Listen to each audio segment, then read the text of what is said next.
Noble-Forcey here for Seconds Out. I'm joined with the new Scottish heavyweight champion, the Glasgow Warrior, Nick Campbell. How are you feeling, Nick, after that great fight, great performance? Wasn't just happy to be holding this belt, so I'm delighted. I'm really happy. Yeah. Interesting press conference. There was a little bit of needle in that. What was good to see at the end that you both shook hands. You've been saying in other interviews about your respect for Jay.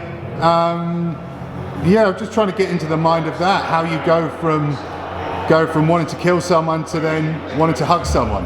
I think a quote that's probably most appropriate is Jay said he sees me as Bruce Wayne and him as the Joker, but the Joker always gets clipped in the end, so yeah, that's what happened. But he's always had my respect. I blocked him out this week because I didn't want to let him get in my head, or, you know, I didn't want to buy into any of the nonsense. So he's always had my respect. I'll sit down and have a beer with him now, you know, shake his hand. That's cool. I don't have any. I like Jay. Jay's a good guy. He's a character. Boxing needs people like that. And one thing I can tell you is he's tough. My hands can tell you he's tough. Yeah, definitely. Quite a tough fight for just your 5th professional fight against Jay McFarlane. He's been around the block a couple of times. When this fight was first offered to you, what were your initial feelings? Let's do it. I knew this would happen. I knew that would go like that. I knew he was tough. I knew he would take a shot. I sparred him once. We done 3 rounds a while ago. Oh yeah.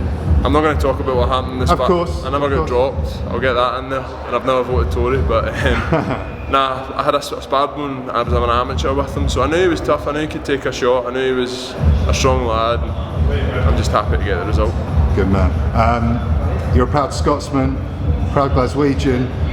There's a bit of a mini boxing revolution going on in Scotland at the moment. Do you think fights like that for this title here that hasn't been fought for 71 years, and the characters like you were talking about Jay, what do you think the future holds for Scottish boxing? Future's bright. First British undisputed champion, Scottish. So Scottish boxing's on the up. The best British fighter on the planet now is about to step in the ring. So Scottish boxing's definitely on the up. We had our first bronze medalist in Rhys Lynch at the amateurs. Yeah.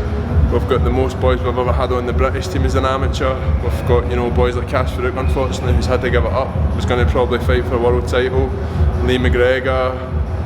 The list goes on. The list does go on, yeah. We've got a great stable of fighting Scots, and we've got that Celtic blood. We love a Barney, and there's not many people winning a war against us. Yeah, well, coming from a Scottish family, I can tell you that is true. So when you first started boxing, like, how far did you think you could go when you first, when you decided to move from rugby to boxing? My plan was actually to try and go to the Commonwealth Games. When COVID all came, I decided maybe the best thing to do was turn pro. I've got a great manager in Mark Dunlop. I've got a great trainer in Dan Boyle, and the two of them are keeping me on the right path, keeping me grounded, winding my neck in. And I really couldn't have a better team around me tonight with, Tommy McCormick, my big mate John O'Stevens, Dan and Mark in the corner with me. They're guys that I trust with my life, so I trust their judgment. Brilliant stuff. Do you ever pinch yourself sometimes? Because within 5 fights, you've got this title.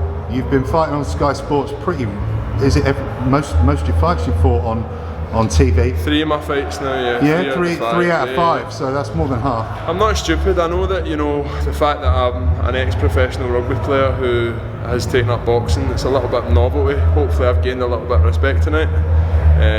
I listen to the comments. I know I've got stuff to work on. I know that I'm developing as a fighter, so I know what I've got to do, and I know how hard I work, and I know that I'll always give a good account of myself. And I do believe that I'm tough. I'm a warrior. I'm in there to fight, and I'm in there to give a good account of myself.